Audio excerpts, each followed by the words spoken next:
그럼 지금부터 제191차 안보 언론 조회를 시행하겠습니다. 네, 의원님 여러분 안녕하십니까? 반갑습니다.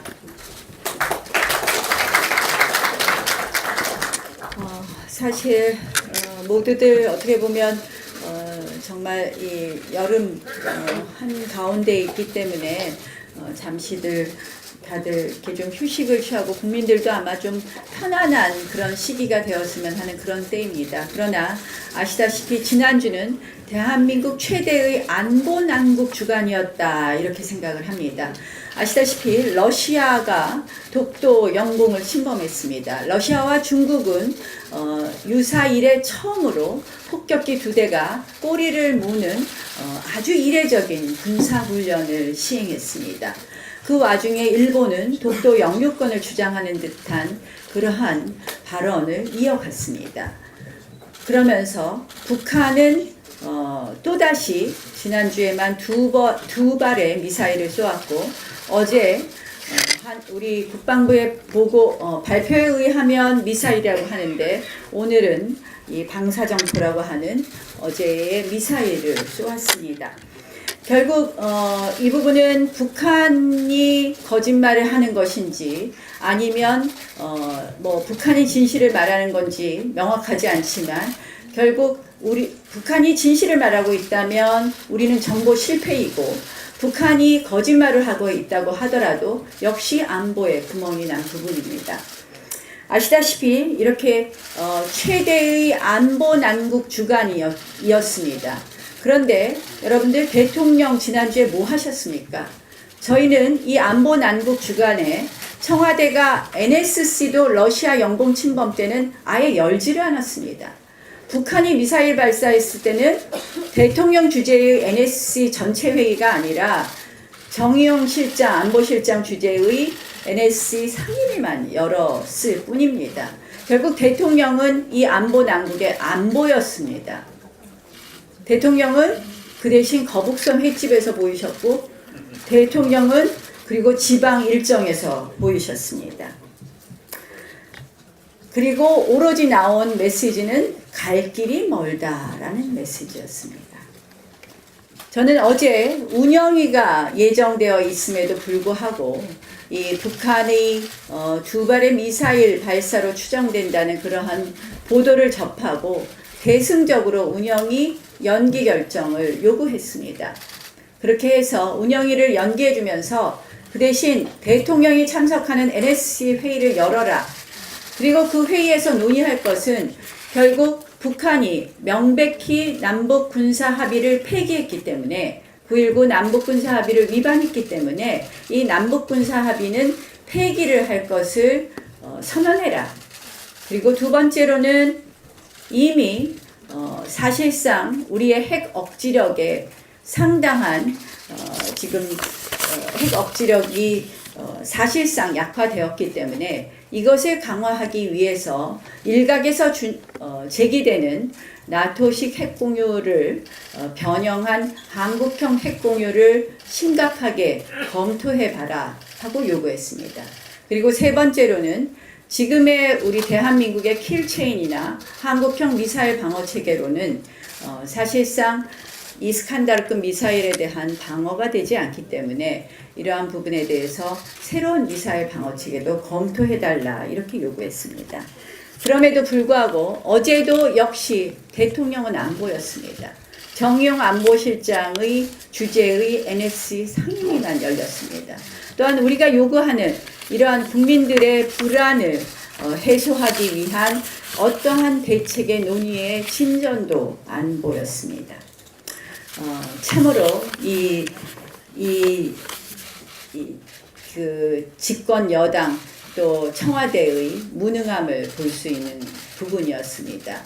그들은 거꾸로 무엇을 이야기했느냐? 우리 국민들이 불안해하는 안보 불안을 해소하기는커녕 저희에게 하는 이야기가 안보 장사한다, 안보 파퓰리즘이다 이런 이야기를 했습니다. 저는 그렇게 말씀드리고 싶습니다. 안보는 아무리 지나쳐도 아무리 강조해도 지나침이 없다. 결국 그들은 가짜 평화 장사를 하고 있는 것이다 라는 말씀을 드리고 싶습니다. 그래서 오늘 우리가 안보 의총에서 해야 될 일은 다른 것이 아닙니다. 이 안보 난국에 있어서 우리 자유한국당이 어떠한 정말 이 안보에 대한 대안을 이야기하고 정부에게 촉구할 것인지에 대한 좋은 의견들을 같이 공유했으면 하는 그런 생각입니다. 어제 또 하나의 중요한 이슈 중에 하나는 민주연구원의 총선 보고서였습니다. 아마 모든 의원님들이 경악하셨을 겁니다. 한일 갈등에도 그들에게는 정권 연장과 그리고 표 계산밖에 없었습니다. 이 외교부가 범정부적 대책이 필요하다 이런 보고서가 있었음에도 불구하고 범정부적 대책은커녕 선거 전략만 짜고 있다는 것이 밝혀졌습니다. 결국 무능과 무책임을 넘은 간교한 집권 세력이었습니다. 그동안 왜 이렇게 관제 친일 반일 프레임에 얽매였는지도 우리가 알 수 있었습니다. 저는 국민들께서 이러한 선동에 속지 않으실 거라고 확신합니다. 오늘 저희가 여론조사에 일희일비할 것은 아니지만 오늘 여론조사에서는 우리 당이 다소 오른 것으로도 나오기도 했습니다. 저는 국민들께서 속지 않으신다고 생각을 하면서 정부에게 다시 한번 요청합니다.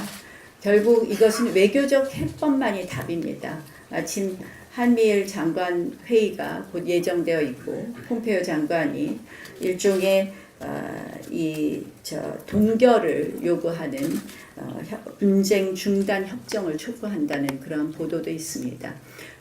이러한 내일 예정되어 있는 한미일 외교장관 회담이 이러한 외교 해결의 실마리가 되기를 좀 기대해 보면서 우리 정부에게 더 이상 선거 전략하고 표 계산만 하지 말고 외교적 해결에 앞장서고 두 번째로는 이 대한민국의 산업 경쟁력을 어떻게 높일 것인지에 대해서 같이 고민하자는 말씀을 드리고 싶습니다. 저희가 이것을 누누이 우리 원내대표 회동에서 산업 경쟁력을 강화하기 위한 규제 철폐 또 그리고 소주성 폐기 등을 주장했는데 민주당의 답은 오로지 추경입니다. 이따 예결위원장께서 추경에 관해서 보고하겠지만 실질적으로 지금 이 추경으로는 5년이 지나도 사실상 어려운 결과가 나오기 어려운 그런 추경입니다.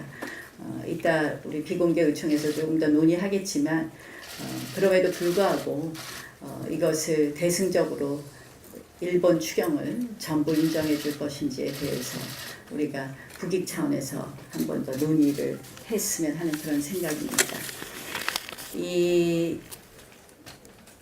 또한 안보 관련해서는 북한 규탄 결의안을 우리가 제안했음에도 불구하고 지금 여당에서 응하지 않고 있습니다. 그래서 이러한 부분도 저희가 계속해서 논의도 하겠지만 우리 국방위 차원에서도 또 원내 지도부 차원에서도 논의를 하지만 국방위 차원에서도 좀 논의해 주실 것을 또 요청합니다. 자고로 제가 여당하고 논의하면 논의할수록 나라 국익 생각 없고 오로지 표 계산만 있는 거 아닌가 하는 생각이 들어서 굉장히 안타깝다는 말씀을 다시 한번 드립니다. 고맙습니다. 총선의 안보도 경제도 팔아먹는 민주당 앞에 써있는 표가 어떻게 보면 참 처절하고 참담합니다. 국민들은 먹고 살기 힘들다고 애쓰고 힘들어 하시는데 모든 걸 다 총선 전략으로 하고 우리 국민들도 두 갈래로 갈기갈기 찢어놓는 이런 정부 한마디로 앞에 정리가 되어 있습니다. 민주당 한일 갈등도 총선 전략으로 보고 있다. 정말 심각한 문제라고 생각합니다. 오늘은 안보 의총이기 때문에 이 부분에 관해서 더 집중을 해서 말씀을 드릴 수밖에 없지만 이 문제는 우리 정말 전당 차원에서 강력한 저지투쟁, 저런 총선 음모를 막기 위한 총체적 대응을 해 나가야 되리라고 생각을 합니다. 요즘 우리 한반도 주변 안보 상황을 보면 우리나라가 한마디로 동네 북이 된 것 같습니다. 자세한 내용은 말씀을 드리지 않아도 여러분들께서 잘 아시리라고 생각하기 때문에 말씀을 생략하겠습니다. 지금 이런 안보 위기는 그동안의 상황과는 차원이 다른 매우 심각하고 또 직접적인 위협이라고 할 수 있습니다. 북한 미사일 사거리와 회피 능력을 볼 때 명백하게 바로 우리를, 바로 대한민국을 겨냥한 것입니다. 북한 김정은도 내놓고 평양발 경고라고 하고 있습니다. 그런데 이 정부 정말 태평입니다. 문재인 정권의 반미, 반일, 친북, 친중 정책으로 한미 동맹과 한미일 공조 체계가 무너져가고 있는데 반대로 북중러 군사 공조는 갈수록 강화되는 것 같습니다. 한반도를 둘러싼 안보 지형 자체가 급격히 악화되고 있고 또 우리 안보가 정말로 한치 앞을 볼 수 없는 상황에 몰린 것입니다. 그런데도 문재인 대통령은 국민의 안전에는 관심이 없고 또 미국 트럼프 대통령도 동맹의 안전을 무시하고 있습니다. 이러니 우리 안보 붕괴의 참담한 현실을 염려하지 않을 수가 없는 것입니다.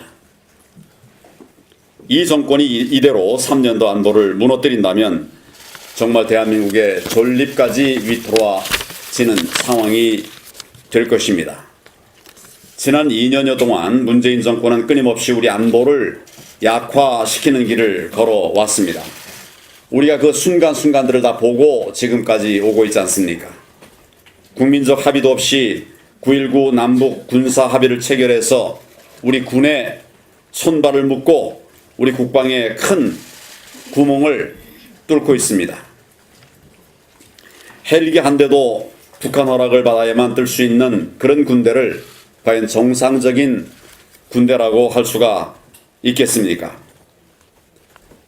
주적 개념을 삭제하고 정훈 교육도 없애버렸습니다.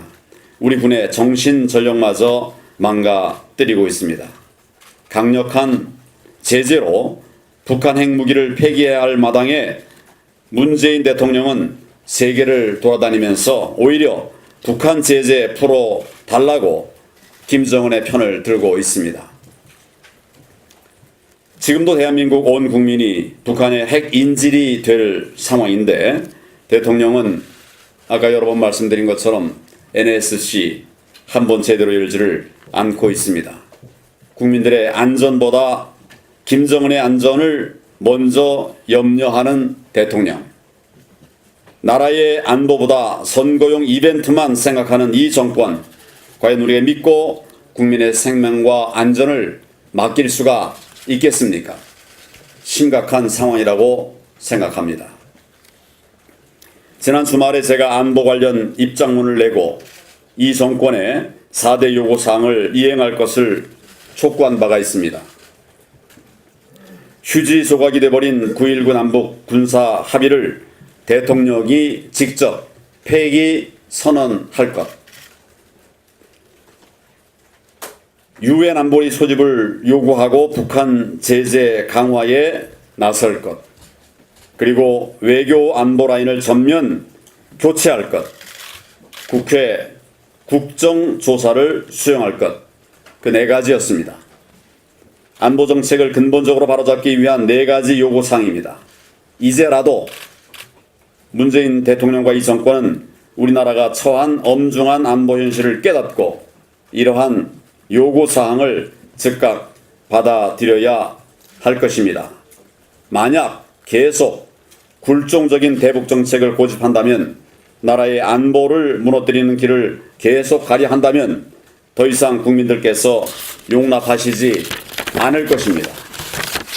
저는 결국 우리 당이 중심을 잡고 국민과 함께 싸워서 무너져가는 대한민국의 안보를 다시 세울 수밖에 없다. 그렇게 생각합니다. 당 차원에서 북핵 폐기 로드맵을 확고하게 수립하고 또 국민들께서 안심하실 수 있는 대북 정책과 안보 정책 대안을 하루속히 내놓아야 하겠습니다. 지금 북핵 외교안보 특위를 중심으로 애를 많이 쓰고 있는데 의원님 여러분께서도 지혜와 힘을 모아 주실 것을 당부를 드립니다. 저는 대한민국의 안전과 국민의 안위를 지키기 위해서 의원 여러분들과 함께 우리 당의 힘을 모으고 국민적 역량을 집결하는 데 최선을 다해 노력하겠습니다. 저희 당과 제가 제안한 부분에 부족함이 있다면 뭐가 부족하다 답을 해 주시길 바랍니다. 묵묵부답, 우리 안보가 그렇게 묵묵부답으로 지킬 수 있는 상황이 아닙니다. 아무리 얘기를 해도 말을 듣지 않는다고 한다면 그런 불통 안보에 대해서 우리 국민들께서 엄중한 준엄한 심판을 내리실 거라고 생각합니다. 그런 안보 위험의 큰 길 앞에 우리가 흔들림이 없어야 되겠습니다.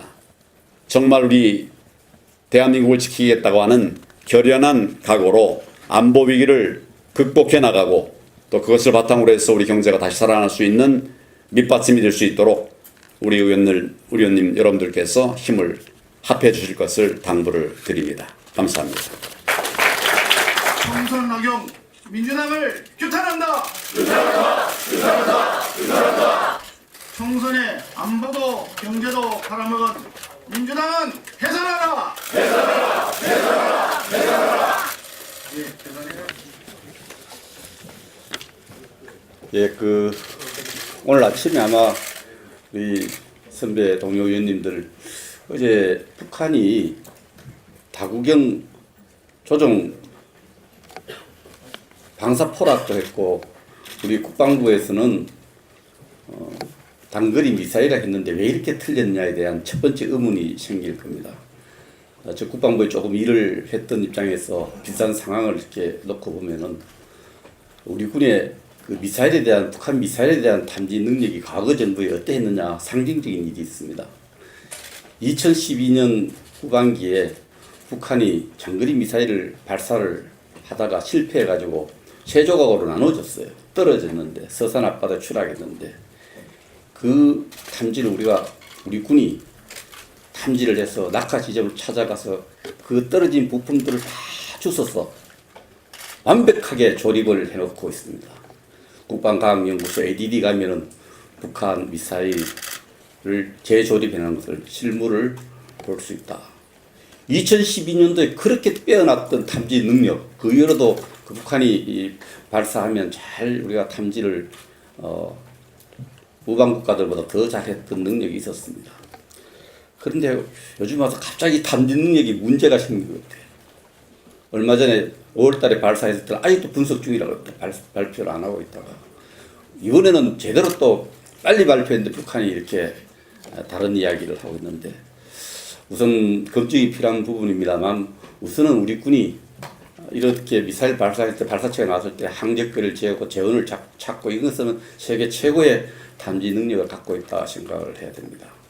북한은 과거 전가 기록을 보면은 거짓말할 때 좀 많습니다. 장거리 미사일 발사해놓고 위성이라고 쏘올렸고 위성이 떴는데도 거기서 음악이 나오고 있다고 이렇게 속인 적도 많이 있습니다. 우선은 우리 군의 발표 내용과 북한 거짓말한 전가가 굉장히 많은 북한 발표 중에서 우리 군의 참 이 검증이 필요한 부분은 그런 능력을 가지고 이렇게 평가할 필요가 있다. 더 정확한 것을 저희들이 파악해서 공유하도록 그렇게 했습니다. 지금 북한 핵 상황이 어떻게 되어 있느냐. 제가 원내 대표님 모시고 미국에 갔을 때 낸시 펠로시 미국 의장이 이런 질문을 했어요. 트럼프는 김정은에게 비핵화를 기대하고 있는데 김정은은 비무장화를 추구하고 있지 않습니까? 이렇게 이야기를 하니까 문희상 의장님부터 그 우리 여당과 준여당 대표들이 아닙니다. 비핵화 잘하고 있다고 계속 이렇게 이야기를 하고 있어서 제가 뒷줄에 앉아서 손을 들고 수식은이 하나 빠진 것 같아서 손을 들고 답변 말씀드릴 기회를 얻어서 손을 뒷줄에 앉았으니까 들었어.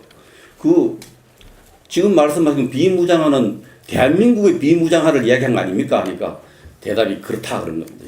맞다고 해서 제가 대한민국의 비무장화를 질문하셨다고 말씀하셨으면 또 맞습니다.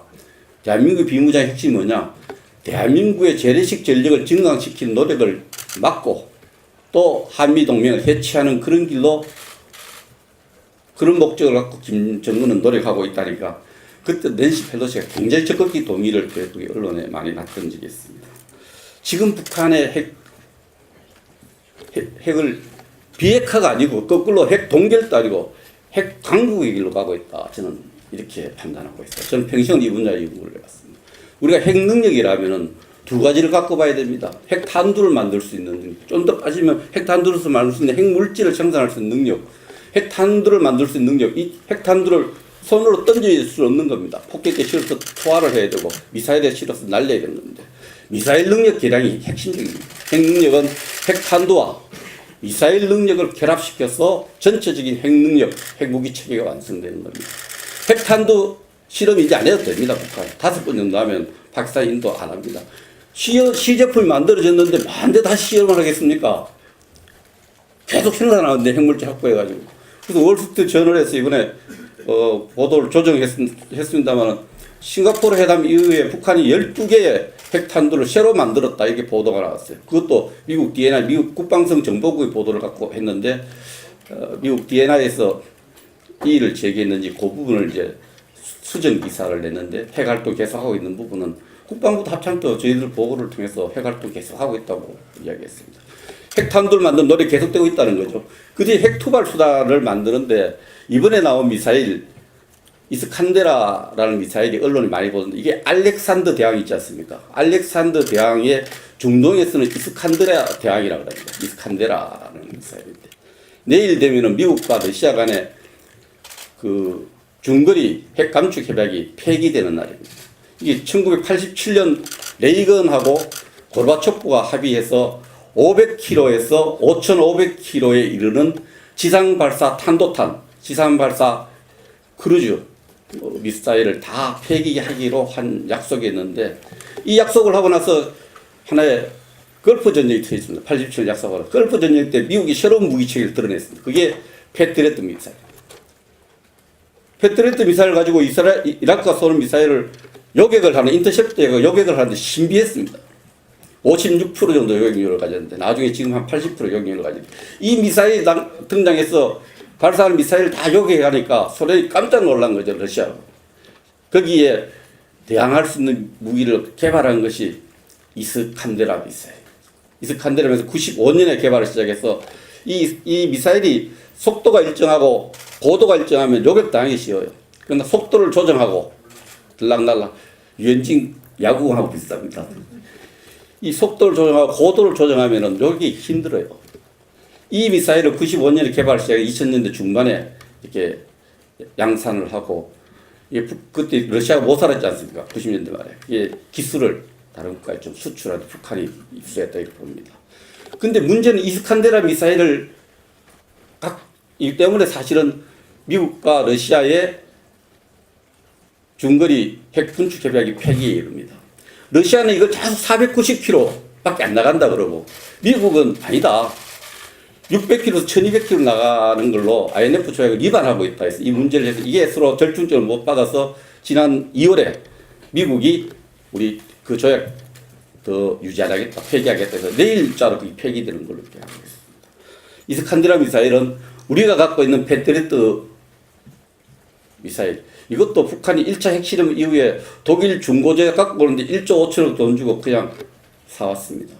이 패트리어트 미사일 체계로 이것을 이제 갖고 있는데 어제 우리 국방부 장관이 어제 북한이 발사한 단거리 미사일은 30km에서 50km 정도의 고도이기 때문에 이 고도는 패트리어트 미사일이 잡기 쉬운 고도입니다. 근데 이게 왔다 갔다 하면 잡기가 힘든데 이건 검증이 안 됐는데 그 얘기를 한 것입니다. 어쨌든 북한은 핵 폐기, 핵 보류의 길이 아니고 모라토리움이 그런 상태도 아니고 핵 강국의 길을 가고 있다. 핵 탄두도 계속 생산하고 있고 투발 수단도 계속 개량하고 있습니다. 이 두 가지를 할 때 핵 강국의 길을 가고 있다는 것이 저희 인식이 우리 당 대표님이시 우리 당과 안보를 걱정하는 사람들의 인식이고 미국은 2002년 이후로 핵 태세 보고서라는 걸 만들었습니다.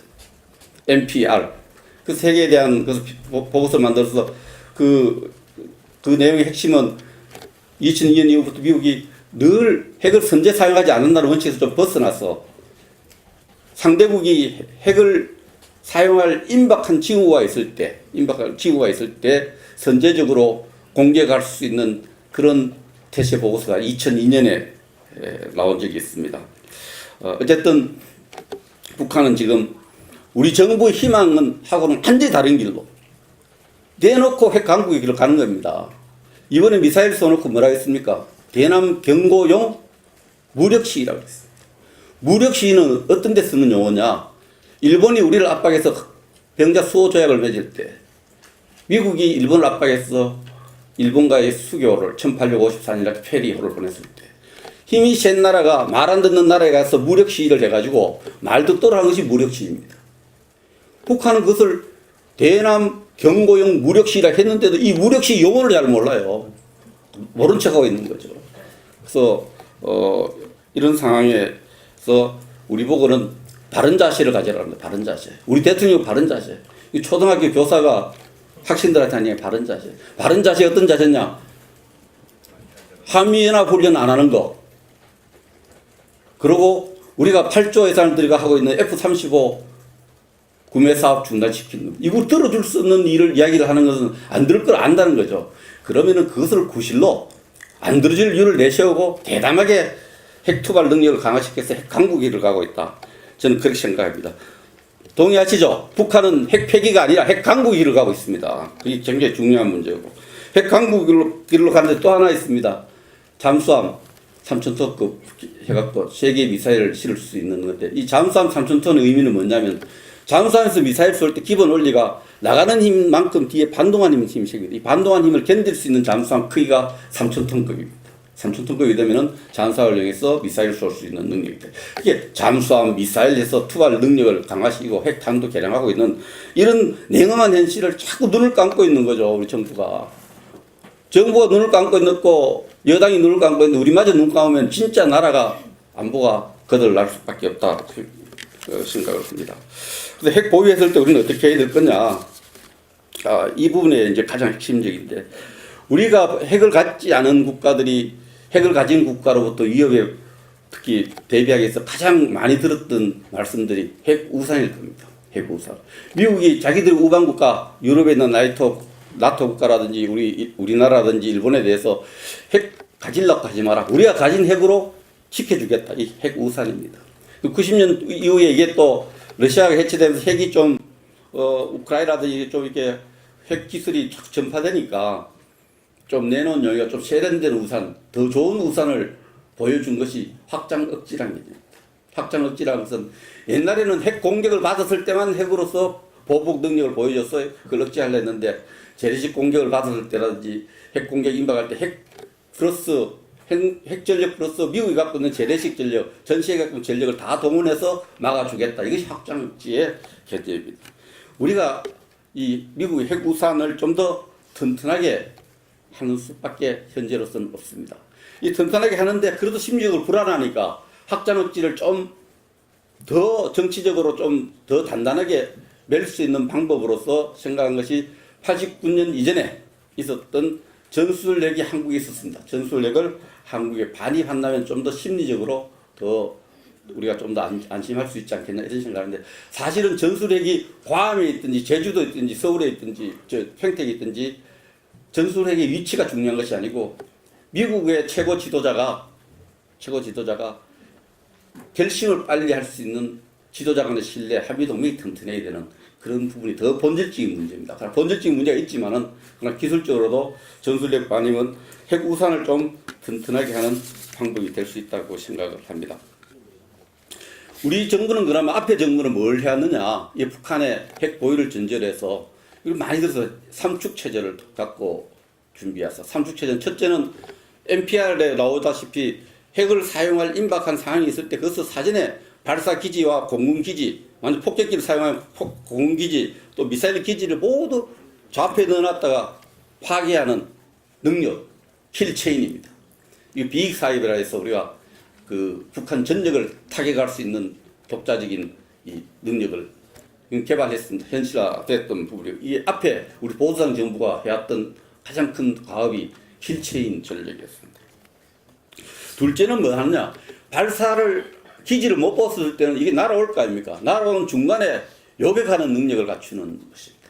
이 요격하는 능력을 갖추는 것이 패트리어트 미사일 체계를 갖추는 거고 또 여기에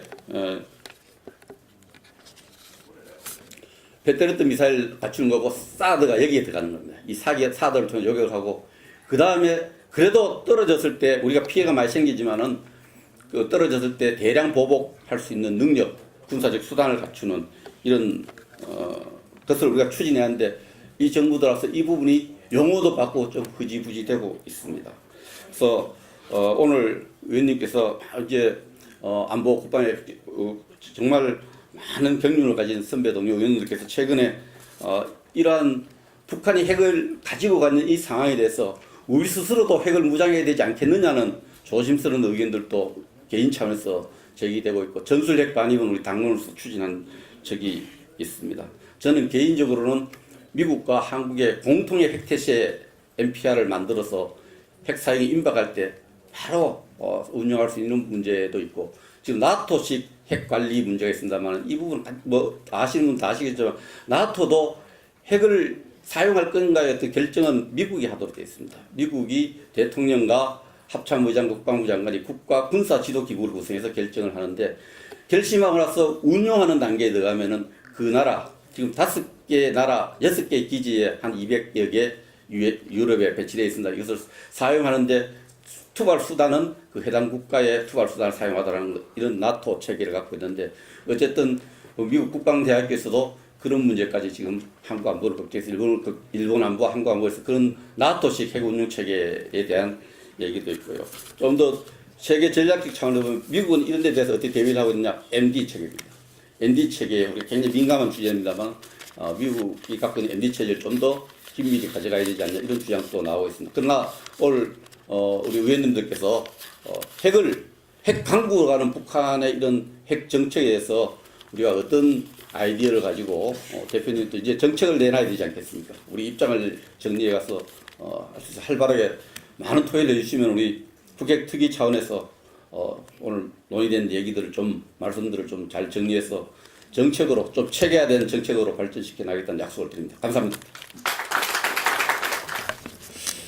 이 안보 문제 가지고 우리가 심각하게 이렇게 모여 있으면서 특히 아침에 우리 대표님과 원내대표께서 정리를 잘 해 주셔가지고 특별히 말씀드릴 게 없는 것 같지만은 또 한 번 더 들으시고 머릿속에 좀 정리하시고 또 주변에 많이 이야기를 좀 해주셔야 된다.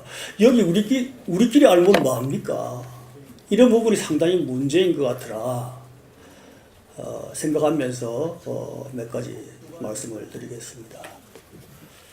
지금 하여튼 그 안보 문제는 우리 대표님 정리해 주신 대로 뭐 일목요연하게 잘 말씀해 주셨는데 그 북한의 위장 평화 쇼와 가짜 비핵화 미끼를 덥석 물어가지고 춤추고 있는 이 지금 정부와 또 조급하게 평화와 또 통일과 또 이런 거 주장하는 부분 또 여기에 대한 욕심 이런 것 때문에 개념 없이 아마추어적으로 하는 정책 위반자들의 문제 또 일부 사회주의 사상에 젖어 있는 사람들 지금 우리 안보를 정말로 크게 망치고 있고 실제 서서히 무너져 가고 있는 현장 때문에 국민들이나 우리 동료 선배 어디까지 걱정을 많이 하시는 것 같습니다. 그 중에도 크게 두 가지만 정리한다면, 그러면 9.19 합의서 때문에 우리 안보가 얼마나 그러면 망가지고 무너지고 있을까? 또 하나는 가짜 비핵화 믿기 때문에 어떠한 그 문제가 있을까 하는 부분에 대해서 아마 다 언론이나 또 우리 전문가들 이야기하신 거 아침에 세미나하면서 들으셨지만은, 사실 9.19 합의서 때문에 지금 당장 무너지고 있다 하는 부분 현장 되어라 하면 아마 자신 있게 말씀 못할 사람들이 있을 겁니다. 이 9.19 합의서는 장기적인 저들의 전략입니다. 뭐냐면 9.19 합의서를 이렇게 이야기합니다. 우리 장병 정신무장 해제 합의서다. 지금 적들이 없다 그러는 거예요. 문제는 적이 안 온다는 거예요. 이게 얼마나 큰 겁니까? 이걸 9.19 합의서의 가장 중요한 핵심입니다. 물론 비핵화 부분에 대해서는 뭐 여러 가지 한미 훈련 중단 문제, 한미 동맹 균열 문제, 우리 전략 자산 전개 지금 못 하고 있잖아요. 뭐 이런 것들. 한미 훈련도 보통 이제 한 110 몇 번 정도, 115번 정도 했는데 77분으로 줄었어요. 4분의 1이죠, 4분의 1이.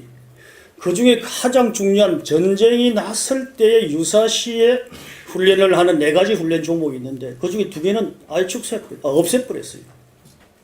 2개는 겨우 모양만 갖춰가지고 축소하고 있고, 한반도에서는 더 이상 북한이 적이 아니기 때문에 전쟁 같은 건 없을 것이다 이런 모습으로 가고 있다는 거예요. 제가 오늘 그 중에서 9.19 합의서 이후에 우리 군의 대비태세는 어떠한 모습으로 변형이 약간 되었고 또 어떠한 것은 안 하고 있고 하는 부분을 조금 더 정리한 걸 제가 좀 말씀을 드릴게요. 아까 제가 정신무장 해제 합의서라고 말씀드렸는데 그게 제일 중요하다. 이게 장기 전략이다. 한 10년 지나면 말이죠. 우리 군대에 들어온 장병들이 북한은 이제 도발하지 않는다. 우리 적이 아니다. 이게 되어가지고 왜 내가 경계서냐. 이번에 삼척 들어온 거기에 레이더 사이트도 이거예요. 평상시에는 어망부위 하나도 전부 다 확인하는 이런 대비태세와 긴장감이 있는데 오지도 않을 건데 뭘 새벽에 밤에 뭘 내가 눈 부릅뜨고 보느냐. 이런 모습이니까 들어봐도 무방비 상태 이렇게 만드는 부분에 가장 첫 번째 나타난 징조였다. 지금 이제 진행되고 있는 게 어떤 거였냐 하면 다 아시는 거겠지만은 완충수역 그것은 적용돼 가지고 완충수역 내에서는 북한 우리 전부 다 사교훈련을 지금 안 해요. 그런 모습이고, 두 번째는 GP 11개 철수했다는 부분 다 아시는 거고, 시범적으로 운영해서 전 GP 155마일 전부 다 GP 철수하는 거로 단계적으로 하고 있는 거 중에 있고, DMZ 거리에서 정찰 비행은 이제 하지 않는 거고, 10km, 20km, 동쪽엔 20km, 서쪽에 10km, 그리고 휴전선 5km 이내에서는 연대급 이상 야외 훈련을 아예 못하도록, 소규모로 그냥 대대장이 중대장이 하는 것만 하지 연대급 이상은 전쟁 지휘 훈련이고 전쟁 기동 훈련이거든요.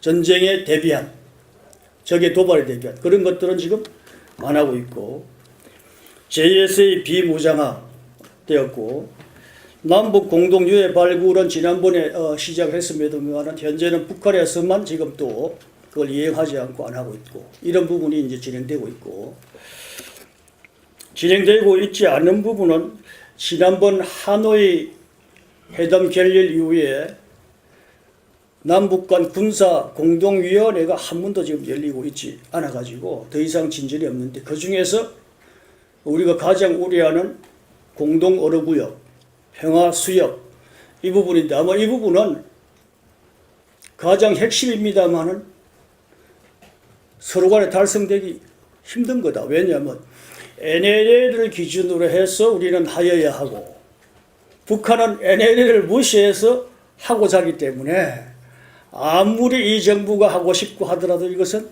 아마 차일필 시간 끌면서 그냥 결국은 9.19 합의서는 세부사항에서는 그냥 시간 끌기로 휴지화되고 우리 장병들만 정신무장 해제하는 그거 하나만 남는 모습으로 이것은 이제 갈 수밖에 없는 이런 모습이 된다 해서 이러한 부분에 대해서는 우리 국방부 당국이나 우리 장병들에게 그러한 부분에 정신교육을 더 많이 시켜야 된다 하는 걸 말씀드리고, 특이한 이제 작년 9.19 합의서 발의된 이후에 특이한 사항들은 최근에 뭐 기순 문제 등등등 뭐 보셨겠지만은 동서에서 북한의 어선들이 NLL을 많이 넘어옵니다. 특히 동해에. 물론 그것은 이제 어장에 이런 문제도 있습니다만은 오징어 어장이 NLL 근처로 많이 이동이 됐어요. 그런 부분도 있습니다만은 그럼에도 불구하고 9.19 합의서 이전에는 아예 NLL을 넘어오는 북한 어선이 과도하게 넘어왔을 때는 저희들이 납포하여 해경이 훈계하거나 좀 따지고 해서 돌려보는데, 이제는 아예 현장에서 쫓고 쫓는 이런 모습으로 함으로써 우리 해경이나 해군 함정의 경비작전 피로도가 높아지면서 또 북한 입장에서는 이거 좀 넘어가도 별로 뭐 그렇게 우리 한국에서 심하게 또는 긴장 높게 이렇게 대화한다 이런 모습을 줘가지고 넘어오는 게 예사롭게. 그래서 이제 작년 기준에 대략 보니까 한 40여 척이 NLL을 남하했다고 하는데 올해는 380척 정도가 넘어왔대요. 그래서 이게 하나하나 뭐 어떤 대비태세라든지 우리 긴장감이 점차 이렇게 희석되는 이런 모습이고, 두 번째는 이제 서해에서 우리 지금 이제 북한이 주장하는 경비 개선과 우리가 주장하는 NLL 차이가 있기 때문에 우리 NLL 남쪽에서 정상적으로 작전하는 우리 함정에 대해서도 북한이 되게 뭐라 그럴까 따진다 그럴까 경고를 많이 해요. 왜 너희들이 즉 우리죠 한국 함정들이 왜 우리 북한 수역에 들어오느냐, 즉시 퇴각해라 이런 이야기들이 과거보다 엄청 심하게 많이 하고 있다. 물론 이것은 상호간에 주장하는 경계 개선이 다루는 부분은 영원히 일치될 수 없는 거지만은 남북 합의서 후에 서로 간에 그런 거 잘 지키기로 하였는데 너희들은 왜 안 지키느냐 이런 모습으로 우리한테 책임 전가하는 이런 모습으로 상당히 우리가 뭔가 잘못하는 모습으로 북한은 인식하고 그런 경고 방송을 많이 하고 있다. 이것도 하나 허물어져가는 이런 현상이다.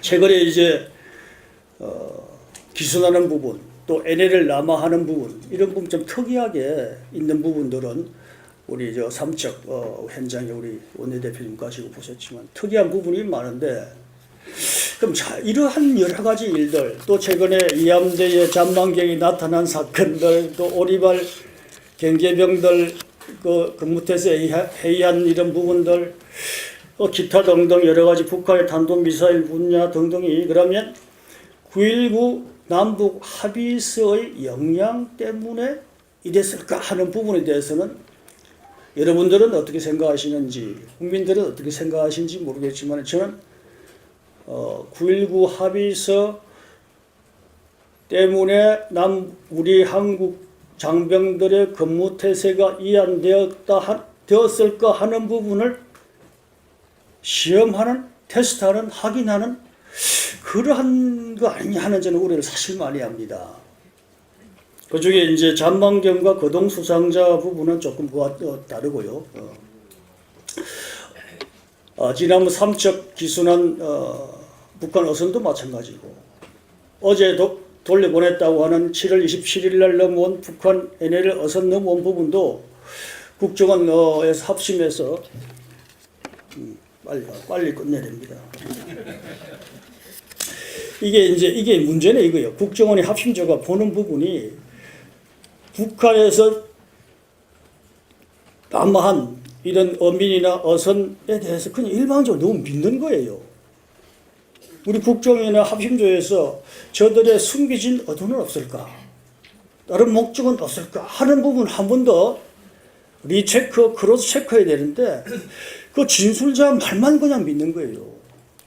이번 7월 27일 부분도 이제 다 그냥 복귀하겠다 송환하였다 했는데 그 중에 몇 가지 이 선박이 뭐 무장 테러 선박, 무장 간첩선도 아니고 그런 거는 아닙니다. 아닌데 우리 정부나 우리 군의 자세가 참 틀렸다는 부분에서 말씀을 드리면, 자, 첫째, 군부업선이라고 이야기했는데 군부업선이 어떻게 전부 다 민간 어민들만 이렇게 탈 수 있느냐. 여태까지 우리의 정부와 첩보 상식은 군부업선은 군인들이 나가서 고기를 잡아서 일부는 자기들이 쓰고 일부는 또 상납하고 이런 모습이다. 군인들이다 그랬는데 군부업선이 전부 다 민간인이다. 그래서 돌려보낸다. 이런 부분도 참 특이하다. 두 번째, 원산항인 줄 알고 오다가 통천항 가기 위해서 남하였다 라고 하는 부분. 원산항 바깥에 좁아다가 원산항까지 들어 불빛을 보려면 10마일 20마일 가까이 와야 돼요. 그때서 원산항이니까 통천항 내려오겠다 그러면 거기에서 원산항에서 통천항까지 오려면 130도, 120도, 130도로 와야 돼요. 근데 180도로 내려왔다는 것은 그 당시에 북한의 경비의 함선도 두 축이 있었어요. 그 사이로 들어왔다는 것은 방조하에 우리의 경계태세 시험하러 왔지 않느냐라고 볼 수 없다. 흰천을 가지고 상선 충돌용이라고 걸어놨는데 하는 부분은 상식적으로도 참 어하다. 수틀림은 뭐 기술 뭐 이런 거 가지고 혼란을 시키려고 했지 않느냐. 또 넘어오는 거기 이제 라인이 12, 13마일이에요. 12, 13마일은 뭐냐면 아시겠지만 12마일까지는 육군의 식별 책임 구역이고 12마일 바깥은 해군 책임 구역이니까 그 어떤 그 보드라인을 오면서 어떤 그게 지하구역이잖아요. 그런 걸 테스트하러 왔지는 않았나 하는 이런 생각들이 참 많이 나면서 우리 합심조에서는 그냥 그들의 진술만 먹고 그렇구나 그렇고 그래서 돌아가고 싶어 하는구나 돌려보낸다 이런 모습을 하는 부분은 참 그 자세가 아니다. 일반 국민들은 그렇게 생각할 수 있지만은 국정원이나 합심조에서는 숨겨진 어디는 없을까 이렇게 봐야 되는 거 아니냐 이런 자세가 참 없다는 부분을 좀 말씀을 드립니다. 빨리 끝내라고 그래서 제 건의사항만 좀 대표님께서 여러 가지 우리 안보에 대한 우리 스탠스 말씀을 잘하셨는데 한두 가지 좀 보태고 싶어서 말씀을 드리고 싶습니다. 9.12 합의서 당연히 파기되어야 되는 거고요. 그 다음에 이제 핵 공유 문제 나토 신하는데 복잡하니까 저는 비핵화 될 때까지 전술핵 배치해라 라고 쉽게 그냥 우리 당에서 좀 정리했으면 좋겠다 그런 건의를 드리고요. 그 다음 전작권 전환도 보류해라 라고 좀 말씀했으면 좋겠다. 이거는 어차피 전시작전권은 언젠가 우리가 가야 하기 때문에 지금은 때가 아니다. 그러니까 전시작전권 전환은 보류해라 라고 좀 우리 당에서 정책적으로 했으면 좋겠고, 그 다음에 이제 중러 항공기가 카디처 들어오고 독도 들어온 부분 등등도 복잡하니까 우리 당에서 동북아 다자간 안보 체제를 구성해라 라고 좀 했으면 좋겠다. 그런데 지금 정부가 우리가 뭐 하라 하면 안 하잖아요. 그래서 정부만 하라 할 게 아니라 다자간 안보 체제 구성 이것은 우리 당에서 했으면 좋겠다.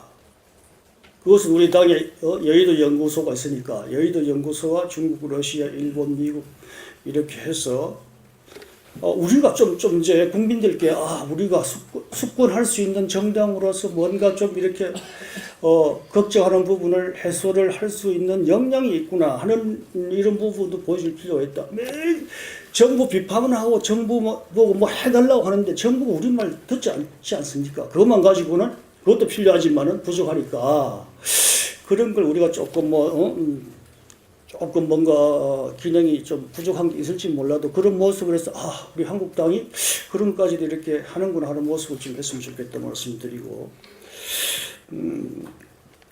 그 다음 이제 좀 대비해야 될 부분도 중에서 북한 비핵화 폐기 방안 연구하시라고 대표님께 아주 적절하게 잘 말씀하셨고, 한 가지는 방위 분담금에 대해서 어떤 스탠스 취할 것인가 좀 연구하셔가지고 한 목소리 내주셔야 된다. 곧 닥쳐올 부분이기 때문에 과도하게 올리자 그러면 우리 국내 정치적으로 또 뭐 하여튼 비난받을 것이고, 내리자 그러면 한미 간에 우리가 그런 네, 알겠습니다. 그런 부분 해서 했으면 좋겠다는 생각을 합니다.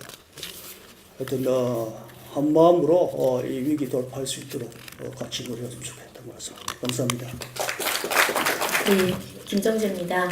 저는 사실 원내 대변인이기 때문에 우리 당내의 의원님들 목소리를 잘 듣고 언론에 객관적으로 잘 전달하는 역할이 저의 기본적인 소임이라고 생각을 합니다. 그러나 지금 민주당의 하는 작태를 보고 제가 정말 분통이 터져서 오늘은 제가 좀 나왔습니다. 어제 정말 경악을 금치 못하는 일이 벌어졌습니다.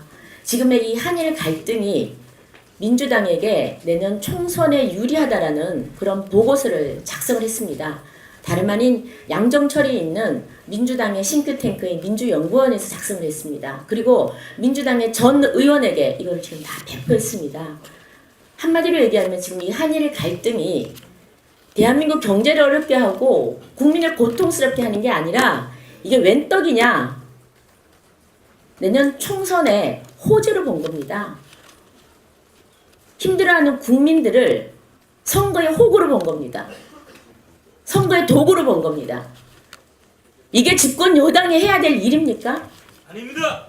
이 말이 되는 겁니까? 지난 2년 어떻게 했습니까? 경제 다 말아먹었습니다.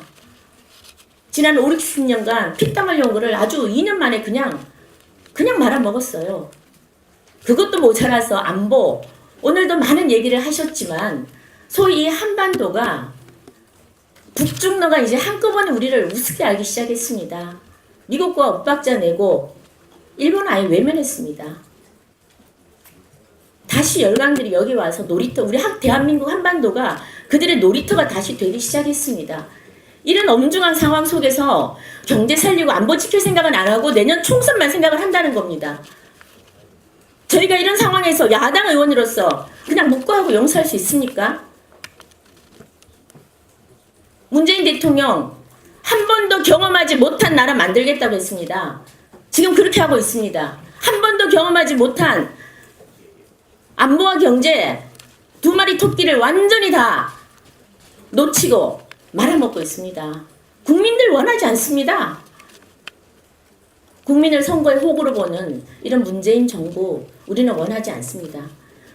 지금 문재인 정부가 하고 있는 한 일이 뭡니까? 이번 한일 갈등 속에서 딱 두 가지입니다. 하나는 그들의 총선에 소위 대적해야 할 우리 자유한국당 적폐로 몰아가지고 감옥에 다 놓고 밟고 언론을 통해서 짓밟고 밟고 밟아도 다시 자유한국당이 일어나기 시작했습니다. 이런 자유한국당을 친일로 몰아붙이는 겁니다. 그리고 국민을 편파적인 이분법적으로 갈라치기를 하는 것입니다. 자유한국당을 지지하면 친일, 자유한국당을 반대하면은 반일이고 애국자, 그렇게 갈라치기를 한 것입니다. 당의 원내대표라는 사람이 하는 말이 우리 선수를 비판하고 일본을 찬양하면 신친이라고 했습니다. 존경하는 의원님들, 정권에 쓴소리하라고 야당이 존재하는 거 아닙니까? 그런데 자기 선수를 비판하면은 친일한다는 겁니다. 그게 신친이라는 겁니다. 우리 입을 다 재갈을 물리겠다는 거예요. 한마디도 입도 뻥끗하지 말라는 그런 뜻입니다. 우리 여기에 절대 친일이라고 몰린다고 해서 저희가 겁을 내거나 기가 죽어서는 안 된다고 생각합니다. 이 친구들 1910년부터 과거사까지 다 끌어내면서 역사 논쟁을 하려고 합니다. 절대 기죽어서는 안 됩니다. 저 여기 당당히 팩트체크하면서 당당하게 맞서야 된다고 생각합니다. 조국이라는 사람은 강제징용 판결에 대해서 부정을 하면 친일이라고 합니다. 아니, 강제징용 판결, 대법원 판결에서도요, 13명 중에서 두 분이 소수 의견을 냈습니다. 그 소수 의견 낸 판사들은 다 친일파입니까? 소수 의견 없고 모든 의견에 이견 달지 마라. 공산주의 아닙니까? 이렇게 오만방자한 조국이 지금도 활보하고 있습니다. 죽창 들자 합니다. 의병 일으키자 합니다. 아니 죽창을 들고 의병을 일으키자 말 좋습니다. 그거 대한민국 국민들이 해야 되는 거 아닙니까? 왜 정치인이 합니까? 정치인은 책임을 져야 됩니다. 이 지금 엄중한 사태에 대해서 책임을 져야 할 정치인들이 죽창 얘기나 하고 앉았어요. 국민의 몫으로 돌려주십시오. 아무데나 나서지 마시고. 대통령은 아까도 얘기했지만 이렇게 지금 북중리 침범하고 북한이 미사일을 빵빵 쏘는 이 상황에서도 NSC 관심 없습니다. 우아하게 이순신 횟집 다니고 저도 가서 국민들한테 저도 개방하겠다. 이런 지금 쇼만 하고 있습니다, 여러분. 대통령이 이래서야 되겠습니까? 이런 대통령을 착한 대통령으로 몰아붙이는 이 대한민국과 또 언론들, 저는 이 부분에 대해서 우리 국민들이 분명히 깨어 있어서 제대로 판단할 거라고 생각을 합니다. 나가서는 지금은 또 지소미아 폐지까지 얘기를 하고 있습니다. 우리 한일 관계만 생각합니까? 한미일 관계는 생각하지 않습니까? 이렇게 근시안적으로 오로지 선거에만 이 모든 것이, 저희는 이 모든 주장들이 어제서야 왜 이런 주장이 나왔는지 어제서야 알게 됐습니다. 이것이 바로 민주연구원에서 지금까지 준비한 총선 전략이었습니다. 여러분, 우리가 알기로는 내년 총선 전략에 북한을 이용한다고 생각을 했습니다. 그것을 극명하게 보여준 게 바로 양정철의 행동이었습니다. 여러분, 양정철이 누굽니까? 대통령의 복심이라고 합니다. 선거 전략 전문가라고 합니다. 제 눈에는요, 양정철 야비한 협작꾼에 불과합니다. 선거꾼에 불과한 사람이죠. 국정원장 만나서 무슨 얘기 했겠습니까? 북한 이용해서 내년 선거 좀 이겨보자 얘기하지 않았겠습니까? 윤석열 만나서 무슨 얘기 했겠습니까? 야당 의원들, 대드는 야당 의원들, 올바른 소리 하는 사람들 털어라 라고 했을 수도 있습니다. 대기업 연구원들 만나고 지자체 연구원 만나서 MOU 작성합니다. 대한민국을 양정철의 세상인 것처럼 활보하고 있습니다. 저희 양정철의 이 오만한 발걸음을 멈추게 할 사람은 우리 자유한국당 의원들 뿐입니다. 그래서 저희는, 제가 감히 이제 저희가 우리 자유한국당이 해야 할 일들, 저는 한두 가지 있다고 봅니다. 먼저 이 지금 한일 갈등에 무책임한 문재인 정부 더 이상 믿을 수가 없습니다. 저희가 나서야 됩니다. 저희가 나서서 저희가 생각하는 근간은 딱 하나, 국익입니다. 국익 생각하고 나라 챙기고 국민 챙겨야 되는데 우리 자유한국당이 모두 분연히 떨쳐 일어나기를 정말 간절히 의원님들께 부탁을 드립니다. 분명한 것은 저희가 여러 번 밝혔지만 이번 한일 갈등은 정치 외교적인 문제를 경제 보복으로 하는 일본의 책임이 있습니다. 분명히 있습니다. 그러나 책임만 묻고 우리가 아무것도 하지 않아서야 되겠습니까? 끊임없이 풀어나가야 됩니다. 정치 외교적으로 풀어나가야 됩니다. 그래서 저희가 의원님들 외교 다양하게 하시고 정치 외교적으로 푸는데 애를 쓰시고, 그리고 이 정부가 갈라놓은 국민, 내 편, 네 편으로 갈라놓은 국민 통합해야 됩니다. 그래서 저희 자유한국당은 어떤 고난이 있더라도 국익이라는 근간이 흔들리지 않고 대한민국 국민 하나로 뭉쳐나가면서 당당하게 야당으로서 저 민주당에 제가 결연히 맞서면서 싸워나갈 것을 의원님 여러분들께 진심으로 부탁드리겠습니다. 고맙습니다.